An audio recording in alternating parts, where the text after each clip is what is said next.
मेरे बच्चे, तुम अभी अपने जीवन में बहुत स्ट्रगल कर रहे हो।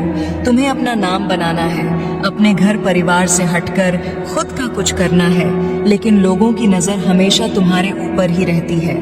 तुम क्या कर रहे हो, कब कर रहे हो, क्यों कर रहे हो, इस बात में लोगों को बहुत दिलचस्पी रहती है। तुम्हारे परिवार के दुश्मन भी सिर्फ तुम्हारा ही बुरा करना चाहते हैं, क्योंकि उन्हें तुम में वह ऊर्जा नजर आती है कि अगर तुम्हें वक्त रहते नहीं रोका गया तो तुम कुछ बड़ा हासिल कर लोगे, जिसकी वजह से वह तुम्हारे ऊपर काला जादू या स्पेल वर्क करने की कोशिश करते हैं। और इसी नकारात्मक ऊर्जा की वजह से महीने में कुछ दिन ऐसे जरूर होते हैं जब तुम्हारी एनर्जी बहुत डाउन रहती है। फिजिकली और मेंटली तुम बहुत लो महसूस करते हो। तुम्हारे दिमाग में अच्छे विचार नहीं आते, तुम्हें पूरे दिन आलस आता है, कुछ खाने पीने का मन नहीं करता। तुम्हें भी महसूस होता है जैसे कोई नकारात्मक ऊर्जा तुम्हें खींच रही है, और सिर्फ इस वजह से, इस नकारात्मक ऊर्जा की वजह से तुम अपने बहुत सारे आइडियाज पर काम नहीं कर पाए और बहुत से अवसर गंवाए हैं। तुम इस नकारात्मक ऊर्जा की वजह से तुमने बहुत कुछ खोया है मेरे बच्चे, लेकिन तुम्हारी सबसे बड़ी ताकत तुम्हारा आत्मबल, तुम्हारा आत्मविश्वास है, जिसने कभी तुम्हें हारने नहीं दिया। आज भी तुम्हारे अंदर जीतने की चाह है और तुम अपने हर ख्वाब, हर सपने को पूरा करना चाहते हो। अपने खराब रिश्ते को, करियर को, नौकरी को, बिजनेस को। तुम्हें यकीन है कि तुम अपनी आस्था से अपने जीवन के हर खराब क्षेत्र को सुधार लोगे। तुमने अपने जीवन में जो कुछ भी खोया है, तुम आज भी रोते हो। वह सब कुछ याद करके इस नकारात्मक ऊर्जा ने तुमसे क्या कुछ नहीं छीना, लेकिन तुम आज भी लड़ने के लिए तैयार हो। ब्लैक तारा माँ की पूजा करना शुरू कर दो मेरे बच्चे। बस उनका नाम लेने से ही तुम हर नकारात्मक ऊर्जा पर जीत हासिल कर सकते हो। तुम्हारी सबसे बड़ी कमजोरी यही है कि तुम सोचते बहुत ज्यादा हो, बहुत ओवरथिंक करते हो। नहीं तो ये बात तुम्हें भी पता है कि तुम हमेशा से ऐसे इंसान हो जो दूसरों को मोटिवेट करता है। तुमने अंधेरे में हमेशा दूसरों को उम्मीद दिखाई है और हमेशा खुश रहने वाले इंसान हो तुम। लेकिन जब तुम अकेले बैठते हो तो तुम्हारे दिमाग में बहुत नकारात्मक बातें और वही बातें तुम्हें बहुत परेशान करती हैं। तुम बहुत अकेलापन महसूस करते हो। यह सब तुम्हारे साथ तभी होता है मेरे बच्चे, जब वह लोग जो तुमसे बहुत जलते हैं, तुम्हारा अच्छा होता हुआ नहीं देखना चाहते हैं। वह लोग तुम्हारे ऊपर किसी प्रकार की क्रिया करते हैं। उन लोगों को पता है कि वह तुम्हारा कुछ नहीं बिगाड़ सकते, क्योंकि तुम्हारे दिन की शुरुआत मेरा नाम लेकर होती है। तो तुम्हारी भक्ति के आगे उनकी नकारात्मक ऊर्जा हर बार हार जाएगी। ऐसा निस्वार्थ प्रेम है तुम्हारा मेरे प्रति। ये सब कुछ सिर्फ तुम्हें परेशान करने के लिए करते हैं। हर संभव कोशिश की है इन लोगों ने कि नकारात्मकता तुम पर हावी हो जाए, पर तुम्हारे हिम्मत को आज तक कोई तोड़ नहीं पाया है। हर रविवार और मंगलवार को अपनी नजर जरूर उतारा करो मेरे बच्चे, और रोज पानी में थोड़ा सा नमक डालकर फिर स्नान किया करो। जब भी कहीं से आओ, एक चुटकी नमक से अपनी नजर उतारो और उस नमक को नाली में बहाकर खुद से सारी नकारात्मकता को हटा दिया करो। मंत्र जाप करो, क्योंकि इस नकारात्मकता की वजह से तुम्हारी ऊर्जा पर बहुत असर पड़ रहा है। जैसे जैसे यह नकारात्मकता कम होने लगेगी, तुम्हें बड़े परिवर्तन दिखेंगे और तुम अपने जीवन में उन्नति के लिए कुछ बड़े कदम भी उठाओगे। तुम वह मेहनत, वह काम कर पाओगे जो तुम करना चाहते थे। तुम्हारी ऊर्जा में बहुत बड़ा परिवर्तन देखने को मिलेगा। इसलिए कुछ रेमेडीज को अपने दिनचर्या का हिस्सा बना लो। खुद के ऑरा को क्लीन करना सीख लो, तुम्हारा जीवन बदल जाएगा। हमेशा याद रखना मेरे बच्चे कि तुम्हें कोई रोक नहीं सकता। बस ये नकारात्मकता, ये नीच लोग जो तुम्हें परेशान करने की कोशिश करते हैं, तुम्हें गिराना, इनके बस की बात नहीं है। ये बस तुम्हें परेशान करने के लिए ऐसे तुच्छ खेल खेल रहे हैं। ये तुम्हारा कभी कुछ नहीं बिगाड़ पाएंगे, क्योंकि अगर तुम्हें हराना इनके बस में होता तो ये लोग तो क्या कुछ करने की योजना बना बैठे थे। पर ये लोग तुम्हारा बाल भी बांका नहीं कर सकते हैं। बस जो भी नकारात्मक ऊर्जा अभी तुम्हारे काम बिगाड़ रही है, तुम्हारी ऊर्जा को प्रभावित कर रही है। बस उस ऊर्जा को खुद से दूर करो। और ये बहुत आसान है मेरे बच्चे, क्योंकि तुम्हारी शक्तियों, हिम्मत और भक्ति के आगे ये सब कुछ नहीं है। तुम दूसरों को खुशियां देना चाहते हो, दूसरों के लिए इंस्पिरेशन बनना चाहते हो, तो अपनी ऊर्जा को बचा कर रखो और अपने ऑरा को इतना हाई कर लो, अपनी वाइब्रेशन को इतना हाई कर लो कि कोई भी नकारात्मक ऊर्जा फिर तुम पर अटैक ना करे। और तुम्हें अपनी आध्यात्मिक ऊर्जा को बढ़ाना होगा। और जब तुम माता रा की दिव्य शक्तियों से जुड़ जाओगे, तब तुम किसी भी मुसीबत में फंसो, वह तुम्हारी रक्षा करने जरूर आएंगी। इतनी कोमल और शक्तिशाली देवी है वह, जो हर बुरी परिस्थिति से बाहर निकालने में हमेशा तुम्हारी मदद करेंगी। और तुम्हें इस नकारात्मक ऊर्जा पर विजय हासिल करनी होगी। तुम्हें उन सबको दिखाना होगा कि तुम्हारी भक्ति के सामने उनकी कोई औकात नहीं है। और मुझे पता है तुम यह कर सकते हो। अपने आप को ब्लैक तारा माँ के चरणों में समर्पित कर दो, खुद को पूरी तरीके से उन्हें सौंप दो। वो स्वयं तुम्हारी रक्षा करेंगी और हर नकारात्मक ऊर्जा से तुम्हारे लिए लड़ जाएंगी। वह पर शुरुआती दिनों में तुम्हें शायद मंत्र जाप में ध्यान लगाने में थोड़ी दिक्कत का सामना करना पड़े। पूजा करते समय तुम्हारा मन भटके, तुम्हें आलस आएगा। कभी कभी तुम्हें लगेगा कि आज नहीं करता हूँ, कल कर लूंगा। पर किसी भी हाल में रुकना मत और अपनी पूजा में एक भी दिन का ग मत आने देना, क्योंकि वह नकारात्मक ऊर्जा तुम्हारे मन को बहुत विचलित करेगी, तुम्हारे मन को बहुत भटकाने की कोशिश करेगी, ताकि तुम अपनी पूजा से भटक जाओ। इसलिए किसी भी परिस्थिति में तुम्हारा मन करे ना करे, तुम खुश हो, उदास हो, उनकी भक्ति जरूर करते रहना और मंत्रों का जाप जरूर करते रहना।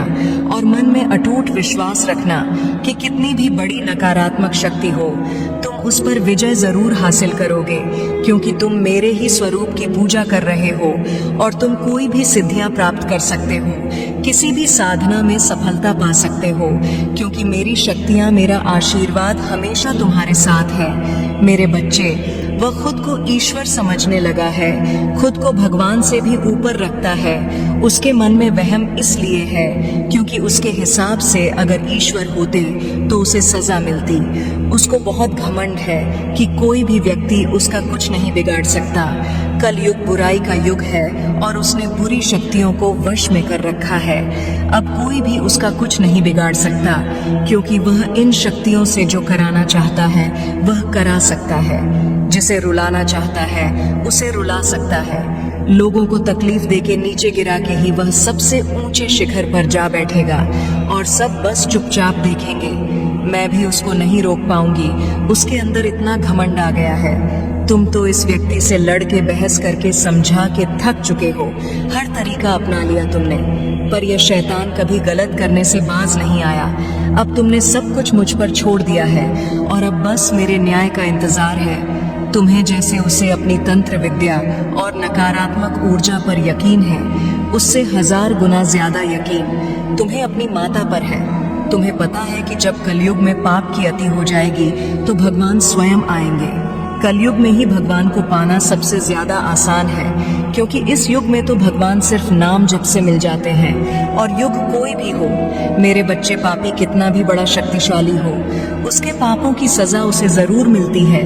तो मेरे भक्त नहीं हो, मेरी संतान हो, मेरे बच्चे हो, और जो भी बच्चा मेरे सामने रोता है, मुझे माँ कहकर पुकारता है, वह मेरी संतान है। और अपनी संतान के लिए तो मैं स्वयं महादेव से भी लड़ जाती हूँ। फिर इसकी विद्या की तो अभी कोई औकात ही नहीं है। इससे भी बड़े स्वतंत्र विद्या के साधक मेरे पैरों में पड़े होते हैं। तंत्र विद्या की सिद्धि भी ये माता की आज्ञा और मेरे आशीर्वाद के बिना नहीं मिल सकती।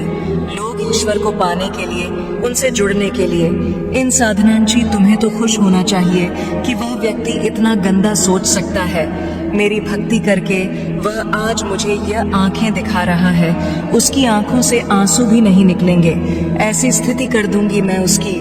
तुमने बहुत बर्दाश्त कर लिया मेरे बच्चे, उसका भविष्य अंधेरे में डूब जाएगा। उसने अपनी शक्तियों का बहुत गलत फायदा उठाया है। उसने तुम्हारे बहुत सारे रिश्ते तोड़ दिए। अब तो यह अपने अपनों को भी नहीं छोड़ रहा है। उसने शुरू से मेरी भक्ति की थी और पिछले जन्मों के अच्छे कर्मों का बहुत फल मिल गया उसे। अब उसके सारे पुण्य कर्म का फल खत्म होने वाला है और अब वह वक्त आएगा, वह न्याय मिलेगा। तुम्हें जिसका तुमने बहुत इंतजार किया, उसने ना खुद तुमसे अपना निभाया और ना दूसरों को निभाने दिया। उसकी वजह से तुम्हारी ऊर्जा इतनी डाउन हो गई कि तुम ना कोई निर्णय ले पा रहे हो, ना करियर में, ना जीवन में। तुम्हारा कहीं भी मन नहीं लगता, तुम कहीं भी ध्यान नहीं लगा पा रहे हो। उसने तुम्हें हर तरफ से तोड़ने की कोशिश की है, लेकिन तुम्हें कोई गिरा नहीं सकता। मेरे बच्चे, उसकी भक्ति दिखावा थी, लेकिन तुम्हारी भक्ति ही तुम्हारी सबसे बड़ी ताकत है। अपनी भक्ति के सहारे ही तुम अब तक जी रहे हो, सांस ले रहे हो और हर लड़ाई को लड़ रहे हो। उसे लगता है कि उसकी विद्या को कोई पराजित नहीं कर सकता। अभी बस उसका अच्छा समय चल रहा है, जब उसे उसके माता पिता के, अपने पुरखों के अच्छे कर्मों का फल मिल रहा है। लेकिन अच्छे समय में घमंड और पापी व्यक्ति और भी पाप करते हैं। वह यह भूल जाते हैं कि उनके अच्छे वक्त के कर्म ही उनका भविष्य लिख रहे हैं। अब काली उसका काल लिखेगी। हर रोज, हर सेकंड उसे उसके घमंड, उसके पाप की गिनती कराऊंगा है। उसने मेरी भक्ति का दिखा करके बहुत लोगों को रुलाया है और इस पाप की, इस छल की कोई माफी नहीं है। अगर मैंने उसे माफ कर दिया तो लोग मेरी भक्ति करना छोड़ देंगे, मुझ पर यकीन करना छोड़ देंगे। इसीलिए उसे दंड देना जरूरी है। तुम्हारे साथ न्याय करना बहुत जरूरी है। मेरे बच्चे, उसे उसकी असली जगह, असली औकात दिखाना जरूरी है कि मेरे भक्त ऐसे नहीं होते हैं। वह मेरी विद्या का, मेरी शक्तियों का गलत प्रयोग नहीं करते हैं। किसी और को तकलीफ देने के लिए मेरी भक्ति कभी नहीं करते हैं। वह मेरी संतान है, वह मुझसे प्रेम करते हैं। इसीलिए वह सबसे प्रेम करते हैं, क्योंकि वह सब में मुझे देखते हैं। मेरी संतान दूसरों की आंखों में आंसू नहीं ला सकती। लिए बस अब तुम देखते जाओ मैं उसका क्या हाल करती हूँ और कैसे उसके घमंड को चूर चूर कर देती हूँ। उसकी ऐसी हालत देखकर कोई भी व्यक्ति खुद को ईश्वर से ऊपर कभी नहीं मानेगा और न कभी अपनी भक्ति पर, अपनी शक्तियों पर घमंड करके दूसरों को प्रताड़ित करेगा। वो मेरे पैरों में पड़कर माफी की भीख मांगेगा। अब उसके बुरे दिनों की न शुरू हो गई है। उसके अच्छे कर्मों का फल खत्म हो रहा है। उसके जीवन में अंधेरा आने वाला है। उसका अहम, उसका घमंड ही उसकी बर्बादी का सबसे बड़ा कारण बनेगा और वह अपनी सारी शक्तियां खो बैठेगा। बहुत लाचार और असहाय पाएगा। वह इस दुनिया में खुद को, जहां उसका कोई साथ नहीं देगा, तब उसे समझ में आएगा कि मेरे आशीर्वाद के बिना उसकी सारी शक्तियां व्यर्थ हैं। मेरे विरुद्ध जाकर उसने अपना सब कुछ खुद बर्बाद किया है। तुम्हें रुलाकर उसने अपने जीवन की सबसे बड़ी गलती की है। तुम्हें कमजोर समझना ही उसके सबसे बड़ी भूल है और मुझे चुनौती देकर उसने अपने काल को निमंत्रण दिया है। अब मेरे प्रकोप से, मेरे क्रोध से उसे कोई नहीं बचा सकता। मेरे बच्चे, तुम बहुत भावुक इंसान हो। दूसरों का दुख सुनकर रो देते हो, पर कभी भी अपनी बातें, अपना दुख किसी को बता नहीं पाते, क्योंकि तुमने हमेशा खुद ही खुद को संभाला है और बचपन से ही तुम किसी पर बोझ नहीं बनना चाहते थे। तुमने हमेशा जिम्मेदारियां निभाई हैं और सबका ख्याल रखने की आदत है तुम्हें। तुम लाख गुस्सा हो, लेकिन तुम की किसी को तकलीफ में नहीं देख पाते हो। मेरे बच्चे, बहुत कम लोग हैं तुम्हारे जीवन में जिनसे तुमने खुलकर अपने दिल की बात कही होगी, लेकिन उन लोगों ने तो तुम्हारी भावनाओं की धज्जियां उड़ा दी। अब तुम किसी के सामने रोते नहीं हो, अपने दिल में छुपे राज दर्द किसी को नहीं बताते, क्योंकि लोग उस जख्म को भरने के बजाय उस पर नमक छिड़कने का काम करते हैं। और तुमने यह एक्सेप्ट कर लिया है कि शायद कोई भी तुम्हें नहीं संभालने वाला, और तुम्हारी सोच भी सबसे बहुत अलग है मेरे बच्चे। इसलिए तुम्हारे विचार जल्दी किसी से नहीं मिलते। लोग तो अपनों का अच्छा होते हुए भी नहीं देख पाते हैं, पर तुम पूरे देश का सोचते हो। इतना बड़ा दिल है तुम्हारा। अपने धर्म के लिए, अपनी जन्मभूमि के लिए कोई भी त्याग कर सकते हो तुम। तुम्हारे देश में, दुनिया में कुछ बुरा होता है तो तुम्हारी आंखें भर आती हैं। इतने भावुक और साफ दिल के इंसान हो तुम, पर अब तुम अपनी भावनाओं पर नियंत्रण करना सीख रहे हो। पहले तुम्हें लगता था सब तुम्हारे जैसे हैं, सब मेरी माता की ही तो संतान है। कोई बुरा करता था तो तुम्हें लगता था माता है, सबको उनके कर्मों की सजा देंगी। पर धीरे धीरे तुमने यह सीख लिया है कि कुछ लोगों को तुम निमंत्रण दे रहे हो कि वह तुम्हारी भावनाओं का, तुम्हारे इंसानियत का फायदा उठाएं। अब तुम लोगों को ना बोलना सीख गए हो। मेरे बच्चे उनसे प्रश्न पूछने लगे हो, जो गलत है उन्हें जवाब दे देते हो, क्योंकि सब तुम्हारे जैसे नहीं हैं। यह बात तुम्हें समझ में आ गई है। कुछ लोग तो इंसानी रूप में शैतान हैं, और जब तक तुम ऐसे लोगों के साथ बैठोगे, इनके पाप सुनोगे, तब तक तुम्हारी माता कुछ नहीं कर सकती। इसलिए तुमने कुछ लोगों को मना करना सीख लिया है। बस इतना करने से ही तुम्हारे जीवन की आधे से ज्यादा गंदगी साफ हो गई है। अगर आप मुझ में अपनी भक्ति रखते हो तो मेरी इस वीडियो को शेयर करके महादेव जी का संदेश चैनल को सब्सक्राइब कर लेना, और साथ ही मेरा भाग्यशाली अंक 888 लिखकर मुझे अपनी की स्वीकृति प्रदान कर देना। मेरे बच्चे, वो तुम्हारे पीठ पीछे तुम्हारे बारे में सबसे बहुत बकवास करता है, लेकिन तुम्हारे सामने आते ही उसकी बोलती बंद हो जाती है। तुम्हारी सच्चाई से उसे सबसे ज्यादा डर लगता है। मेरे बच्चे, उसे पता है कि तुम कितने स्वाभिमानी हो और कितना ही बड़ा आदमी क्यों ना खड़ा हो। तुम लोगों के कर्म देखकर उनकी इज्जत करते हो, ना कि किसी का नाम और शोहरत देखकर उनसे प्रेम करते हो। तुम गलत के आगे कभी नहीं झुके, और उसे इसी बात का सबसे ज्यादा भय है कि आज तक तुम चुप हो, तभी वह यह गंदगी फैला रहा है। जिस दिन तुम बोलने पर आए और उसके लेवल तक जाकर तुमने जिस दिन लोगों को उसकी सच्चाई बताई, उस दिन उसकी इज्जत की धज्जियां उड़ जाएगी और वह कहीं का नहीं रहेगा। उसका समाज में उठना बैठना बंद हो जाएगा। उसके इतने गहरे राज पता है तुम्हें, उसका असली रूप सिर्फ तुम जानते हो। फिर भी तुमने कभी सामने से उसके बारे में, ना उसके परिवार के बारे में कोई गलत बात की, लेकिन तुम्हारा एहसान मानने की बजाय वो उल्टा तुम्हें ही बदनाम करने पर तुल गया है। तुम्हारी सफलता, तुम्हारे परिवार की खुशियां उससे देखी नहीं जाती, इसलिए वह हमेशा तुम्हारे बारे में नेगेटिव बातें करता है, सिर्फ झूठ बोलता है और 24 घंटे सिर्फ तुम्हारे बारे में ही बातें करता रहता है। तुम्हें नीचे दिखाने की कोशिश में लगा रहता है, जैसे मानो उसके जीवन का उद्देश्य ही सिर्फ तुम्हारे और तुम्हारे परिवार के बारे में गॉसिप करना, बुरी बातें बोलना हो। उसने तुम्हारे जीवन में इतनी दिलचस्पी दिखाई कि खुद का सब कुछ गवा बैठा, खुद का काम बंद होने के कगार पर आ गया है, आर्थिक रूप से बर्बाद हो चुका है। वह व्यक्ति और तुम्हारे रिश्तों को देखते देखते वह अपने लोगों से बहुत दूर चला गया है। तुमने अपनी मेहनत से और बहुत संघर्ष से सब कुछ पाया है। तुम हमेशा से सच्चे थे, इसलिए तुम्हारी प्रार्थना सुनी मैंने। उसे तो बस छल करना आता है। एक वक्त पर तुम्हारा जीवन इतना बिखर गया था कि तुम्हारे पास समय ही नहीं था कि तुम किसी के बारे में बात करो, किसी के बारे में सोचो। उस वक्त पर वह सबसे ज्यादा खुश था तुम्हारे बुरे वक्त को। तुम्हारी बर्बादी समझ बैठा था वह, और उस बर्बादी का जश्न मना रहा था। अपना पूरा समय बस तुम्हारी बुराई करने में लगा दिया और अपना सब कुछ खुद बर्बाद कर लिया। आज भी वह तुम्हारे संघर्ष और अच्छाई को अपनाने के लिए तैयार नहीं है। उसे लगता है कि ईश्वर ने उसके साथ बुरा किया है। तुम्हारी माता ने तुम्हारी सुन ली और उसे बर्बाद कर दिया, और तुम्हें बैठे बिठाए सब कुछ मिल रहा है। आज भी ऐसी मानसिकता है उसकी। उसे आज तक यह समझ नहीं आया कि मैं भी सिर्फ अच्छे और सच्चे लोगों का साथ देती हूँ, उन्हें ही अपना भक्त चुनती हूँ, जो कभी मेहनत करने से पीछे नहीं हटते। अगर आप सफलता चाहते हो तो 3 बजे रात में नींद में भी आपको कोई उठा दे, तब भी उसी उत्साह के साथ, उसी लगन से काम करना होता है। मेरा भक्त बनना कमजोर और डरपोक लोगों के बस की बात नहीं है मेरे बच्चे, और वह यही बातें नहीं समझ पाया। मेरे दर से झोली भरकर जाने के लिए हर रोज भट्टी में तपना पड़ता है और खुद को साबित करना होता है कि तुम उस लायक हो।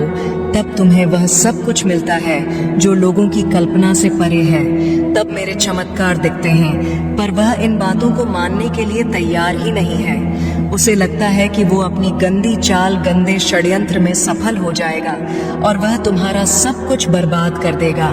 एक दिन वह तुम्हें जमीन पर ले आएगा, पर वह मूर्ख है और तुम्हारे चेहरे की मुस्कान को देखकर वह यह समझ बैठा कि इसे तो कोई तकलीफ ही नहीं है।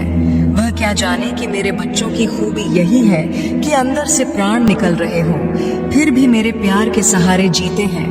मेरे बच्चे मेरी लाज रखने के लिए हंसते हैं, मुझ पर यकीन है इसलिए हार नहीं मानते। पर वह पागल, वह पापी आज अपना सब कुछ ठीक करने की जगह तुम्हें ही कोस रहा है, तुम्हें ही अपशब्द बोल रहा है। पर बहुत जल्द उसे अफसोस होगा। अपने की हर गलती का अफसोस होगा। आज उसके अपने भी तुम्हारी तारीफ कर रहे हैं, तुम्हारी प्रशंसा करते हैं। वो तुमने हमेशा उसे समझाने की कोशिश की, कभी उसकी इज्जत नहीं उछाली इस बात की, और तुम्हारी अहमियत समझ में आएगी उसे जब उसके दोस्त, उसके अपने उसकी बुरी परिस्थितियों में उसका साथ छोड़कर तुमसे उसकी बुराई करने लगेंगे। तब उसे गिल्ट होगा कि अपना सब कुछ लुटा दिया, लेकिन उसे सच्चे रिश्ते नहीं मिले। तुम भीड़ में नहीं चले, हमेशा तुम्हें अकेला किया गया, लेकिन तुम हमेशा सच्चे थे। मेरे बच्चे, वो रोएगा कि उसकी बुराई करने की आदत, बुरा बोलने की आदत उसके ही विरुद्ध काम कर रही है। अब वह लोग उसकी बुराई कर रहे हैं जिन पर उसने अपना समय पैसा सब लगा दिया, पर अंत में उसके साथ भी वही सब हो रहा है जो उसने तुम्हारे साथ किया था, और वह लोग तुम्हारे जैसे नहीं हैं। ओम नमः शिवाय।